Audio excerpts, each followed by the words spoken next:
So here's 2 tricks to make eye drops easier. One, and this is very important if you're putting lubricant onto your eyes, the salve, you take your finger and you pull down on the eyelid. And then you're able to take a little bit on your finger, a little bit of the salve, and because your finger's pulled down, this lid won't get in the way. The top lid may want to get in the way, but it only can go down so far. It leaves a little gap for you to put the salve in. The other hack is, a lot of people like to pull their lid up when they're doing eye drops and that kind of crap. Don't fight the eyelid. They're going to want to squeeze. What you want to do is go take your fingers to where the eyelid's muscles are connected and spread those apart. Then if you try to close your eye while you're putting the drops in, it can't.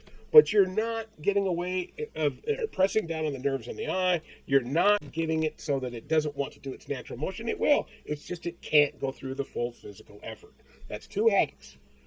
Pull down, go to the outside, and then pull apart.